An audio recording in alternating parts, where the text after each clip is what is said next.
Okay, so tonight we're just going to do an overview of Eric Jensen's 7 factors of engagement as well as his 5 rules. And you're going to have a little bit reading assignment by the time we're done so that you can do a little bit of research for yourself. So Eric Jensen has 7 engagement factors, and that is health, nutrition, vocabulary, effort and energy, mindset, cognitive capacity, relationships, and stress level. Now, when we think about the 7 engagement factors, my mind automatically jumps to health and nutrition.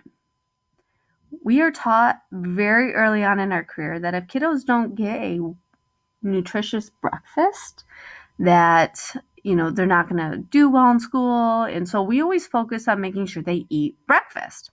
The interesting piece about his 7 engagement factors is that he talks about the difference between quantity and quality. It's actually better for students to eat one single apple than it is to eat a bunch of additional sugars and carbs that are unhealthy for them. Vocabulary.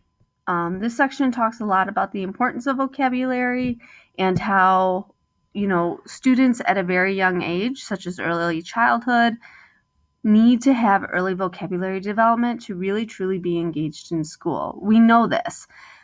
What I like is the research behind it. So, for example, I have a 1-year-old, Miles, and what's interesting, especially with the 3rd grade reading legislation that's out there, is I know my kiddo's going to be fine.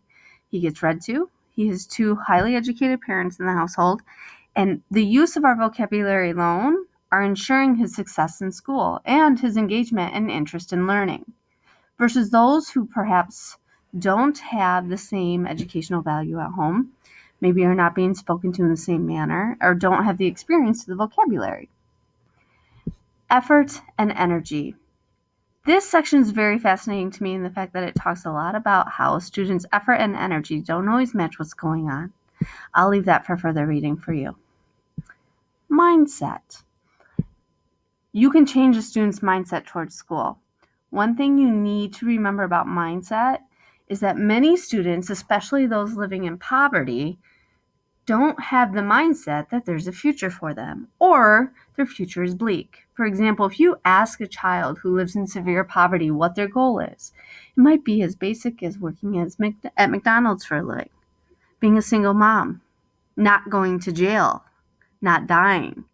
These are actually very common when you talk to students in poverty. The good news is, according to Eric Jensen, these can be shifted. Cognitive capacity. What's exciting about this section, it talks about IQ and it talks about cognitive skill set. And while many of us think that once a child hits a certain level, it's really hard to build capacity in their cognitive skills, the reality of it is they can.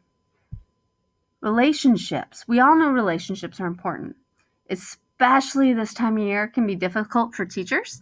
And so we're going to go ahead and read that section. And then finally, stress level. He talks about 2 very different types of stress level in this section.